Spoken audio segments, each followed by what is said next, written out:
เด็ตุตอนนี้ก็แยกเป็นส่วนของภายของมันเนาะนี่เนาะประมาณห้าคนเนาะแล้วก็มีทางของสนวนเองเนาะแล้วก็หลายครอบครัวเนาะเดี๋ยวค่อยรุ่นกันว่ามีครอบครัวใดแน่เนาะจังใดก็ขอขอบคุณขอบคุณทางเพื่อนหลายเนาะที่เพื่อนซื้อของมาต้อนมาผักเนาะเป็นของใส่ของซอยประจำบ้านนี่แหละพี่น้องเลยเนาะ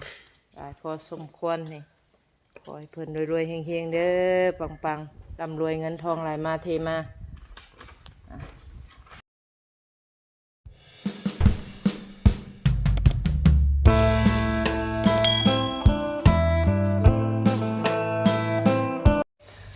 สบายดีและสวัสดีเด้อพี่น้อง FC ปาดงเบิดสุขุสุคนกันยินดีต้อนรับเข้าสู่ช่องสาวนวลบ้านป่าคือเก่าคือเดิมเด้อพี่น้องเอ้ยเนาะตอนนี้กับบรรยากาศฝนตกพี่น้องเอ้ยเนาะทางบ้านทางสาวนวลกับฝนตกตั้งแต่ตีสองตีสามพอละเนาะตอนนี้ก็ยังปล่อยๆอยู่เนาะคึมๆเนาะช่วงนี้ก็ได้โดยมันนี้ก็สิมาแจ้งข่าวดีทาง FC เบิร์สุขุสุคนเนาะก็มีทางเมใจดีเนาะหรือว่าทางพละพังไทยเนาะเพิ่นก็มีน้ำมกน้ำใจเนาะแบบว่าอยากสวยสู้อุปถัมภ์เนาะแต่ละครอบครัวละพี่น้องเอ้ย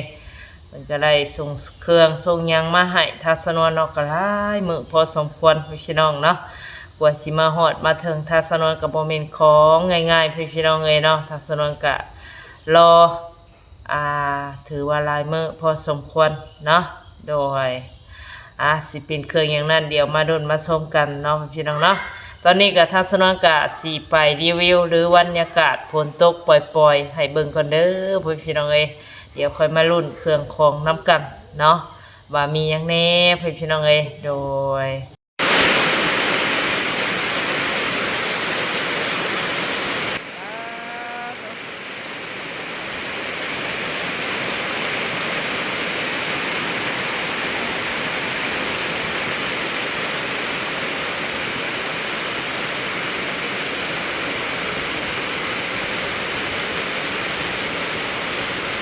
เด็ตุ่มเป๊ะ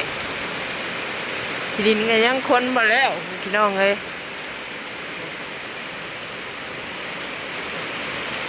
ยกตั้งแต่พุ่นละประมาณ3-4 โมงเช้าเนาะ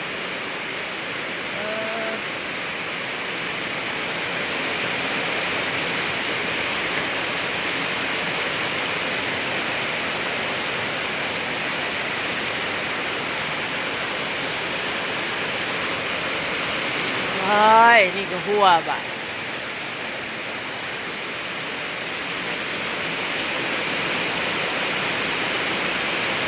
หัวซ้ำเนาะลังขอลังคาก็ได้โอ้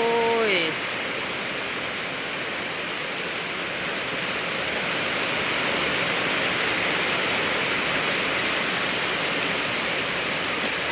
ฝนตกละเศร้าแล้วนั่งลงไปเลยบัดเนาะ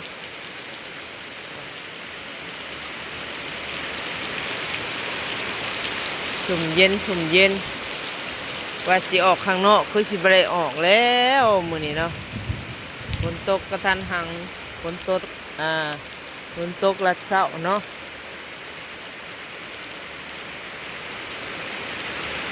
เอาดินเข้ามาก็ยังบ่เคลียร์ยังบ่แล้วเนาะเพราะว่ายังบ่มีเวลาล่ะญาติเฮ็ด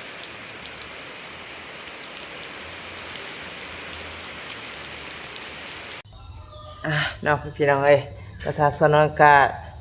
ไปถ่ายบรรยากาศฝนตกเนาะปล่อยๆมื้อนี้พี่น้องเอ้ยถือว่าเย็นซุ่มเย็นเนาะมื้อนี้เนาะถือว่าบ่ร้อนบ่อบบ่อ้าวปานใดพี่น้องเอ้ยตอนนี้ก็อยู่นี่ละระหว่างข้างในเนาะข้างนอกก็บ่เป็นตานั่งตาหยังเพราะว่ามันเปื้อนเนาะเปื้อนฝนเปื้อนหยังเวลาฝนตกนี่มันสิพะเข้ามาเนาะพะเข้ามาในเฮือนของทัพสนวนนี่ละพี่น้องเอ้ยโดยจังไดมาเบิ่งเครื่องเนาะที่ว่าทางFC เพิ่นได้ส่งมาให้เนาะเนาะเป็นเครื่องยังแน่พี่น้องเอ้ยโดย ก็คือว่าหลายพอสมควรนั่นแหละเนาะทางสนองกับสีรีวิวให้เบิ่งเนาะแต่สีกับกล้องข้างหลังให้เบิ่งก่อนพี่น้องเลยอันนี้ก็พัดลมเนาะพี่น้องเนาะข้างหลังทางสนองเนี่ยโอ้ยอากาศร้อนช่วงหลังๆนี่เสียเบิด2อันเลยเนาะก็คือว่าแหละถ้าซื้อเป็นของไทยก็สิแพงพี่น้องเลยอันนี้เป็นของจีนแต่ก็ตัวนี้ก็บ่ได้ซื้อแล้วเนาะเพิ่นแถมแบบหาซื้อเครื่องซื้อของหลายแล้วเพิ่นแถมอันนี้เนาะเสียเบิดแล้วเนาะตัวน้อยตัวใหญ่เนาะอันนี้ก็คือเครื่องทั้ง FC ที่เพิ่นฝากมาให้ทางสนวนเนาะก็ฮอดถึงเมื่อวานนี้พี่น้องเอ้ยเนาะทางสนวนก็เลยแยกนี่เนาะแต่ละครอบครัวนี่เนาะยังบ่ไปฮอดไปถึงพี่น้องเอ้ยจังใดก็รุ่นน้ำกันเนาะแต่ละครอบครัวทางสนวนสิไปให้ครอบครัวได้แน่เนาะผู้ใดสิโชคดีเดี๋ยวมาดุนมาส่งกันพี่น้องเอ้ยอีกจักประมาณมื้อ2มื้อเนาะถ้าทาง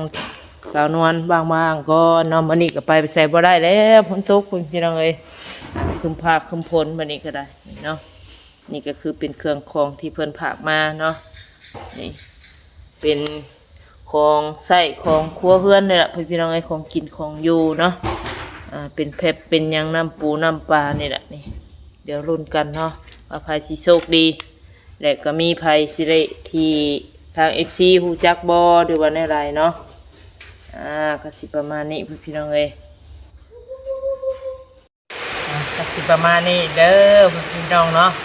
ทางสนวนก็ได้อยู่สุดหนึ่งเนาะพี่น้องเนาะที่ว่าทาง FC เป็นแยกส่วนหรือว่าแยกของมาให้ทางสนวนเนาะก็เป็นแคบน้ำปลาแล้วก็กาแฟเนาะของกินของอยู่เนาะทางสนวนก็โดนนานได้รับพี่น้องเอ้ยที่ว่าบ่ได้รับสิ่งนี้เนาะ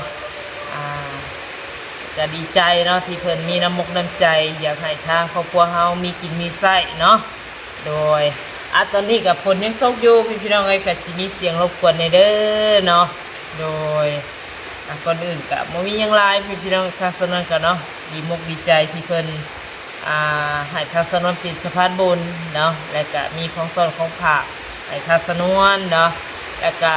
มีเงินจำนวนหนึ่งเนาะที่เพิ่นก็ให้ค่าน้ำมันรถมันเฮือนล่ะพี่น้องเอ้ยจำนวนเงินก็1 ล้านกีบเนาะก็สิประมาณอยู่ 1,800 ประมาณนี้เนาะก็เป็นเงินบาทเนาะ1,500เนาะบ่ฮอด 1,800 1,500 บาทพี่น้องเอ้ยโดยก็คือน้ำมุกน้ำใจเพิ่นเนาะให้ทางสนวนพอได้เติมคาราโมละมันเนาะไปให้ทางครอบครัวที่ว่าทางสนวนแยกออกไว้นี่แหละพี่น้องเอ้ยโดยจังไรก็เดินกับมุ้ยยังไรเนาะทางสนวนก็ต้องขอบคุณเนาะทางพ่อแตงโมเด้อเนาะที่เอาเครื่องของเดี๋ยวมาให้ทางสนวนก็ค่อยเพิ่นอยู่เย็นเป็นสุขเนาะทุกกายสบายใจเด้อเนาะขอเฮ็ดสิ่งใดก็ขอให้ได้สมความปรารถนาและก็ตั้งใจทุกสิ่งทุกประการเนาะและก็สมหวังเบิดทุกอย่างหั่นล่ะเนาะพี่น้องเนาะสุขภาพร่างกายแข็งแรงเนาะนอนหลับก็ขอให้เพิ่นได้เงินหมื่นเด้อนอนตื่นขอให้เพิ่นได้เงินแสนเนาะทุกสิ่งทุกประการหั่นล่ะพี่น้องเอ้ยอายุมันคนยืนเป็นลมโพลมใจให้ลูกให้หลานตลอดปีตลอดไปเนาะขอให้รวยๆเฮงๆเนาะพอมาให้ซำใดก็ขอให้คืน100 เท่าพันเท่าเด้อเนาะสาธุพี่น้องเอ้ยโดยเนาะทางสนวนก็ดีโมดีใจเนาะก็ได้รับอยู่เนาะโดนนานหลายปีแล้วพี่น้องเอ้ยก็มาได้รับอีกประมาณครั้งที่2ที่3นี่แหละเนาะทางสนวนก็ได้ก็คือแบบหลายคนเนาะบ่แม่นแบบคนเดียวเนาะแบบที่ว่าเฮาฮู้จักกันหลายผู้หลายคนที่เพิ่นมีน้ำมุกน้ำใจหั่นล่ะอยากให้ครอบครัวเฮามีกินมีใช้เนาะก็ถือว่าน้ำใจเพิ่นงดงามแจ่ประเสริฐเลิศล้ำครับพี่น้องเอ้ยเนาะโดยมื้อนี้ก็คือสิบ่ได้ไปทางใดพี่น้องเอ้ยเนาะก็คืออยู่เฮือนอยู่ซ่านเนาะ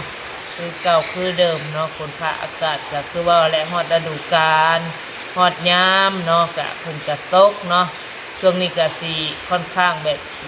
ยุย่นๆแน่พี่น้องเอ้ยเนาะก็บ่สะดวกสบายกันไปกันมาเนาะ อาจังไหนก็ฝากพ่อแม่พี่น้องเด้อ FC ป้าดงเบิดสุขคนหั่นล่ะอย่าลืมกดไลค์กดแชร์และก็กดติดตามให้ทางสนวนนี่เด้อเนาะก็ขอบคุณ FC เบิดสุขคนที่เข้ามาติดตามและก็รับชมเนาะเข้ามาเบิ่งคลิปทางสนวนแล้วก็อย่าข้ามโฆษณาเด้อพ่อแม่พี่น้องเอ้ยโดยล่ะก็เป็นกำลังแรงใจให้กันได้กันสม่ำเสมอเนาะโดยจังใดคลิปนี้ก็บ่มีหยังหลายเนาะทางสนวนก็อวยพรอวยไส้ให้พ่อแม่พี่น้อง FC ป้าดงที่เข้ามาติดตามแล้วก็รับชมเนาะเบิ่งคลิปทางสนวนก็ขอให้รวยๆเฮงๆปังๆอยู่ดีมีเฮงเด้อสุขภาพร่างกายแข็งแรงเนาะสาธุเนาะบ่สุขคนหั่นล่ะพี่น้องเอ้ยขอให้รวยๆเฮงๆปังๆไหลมาเทมาเนาะโดยจังในคลิปนี้บ่มีหยังหลายก็สิประมาณนี้เนาะเว้าผิดเว้าถูกผิดพลาดกันได้เว้ามโนหัวม่วนจังไดก็ขอโทษขออภัยพี่น้อง FC ป้าลงเส้นเก่าเส้นเคยเนาะพี่น้องเนาะโดยจังไดไปแล้วเนาะขอกล่าวคำว่าสบายดี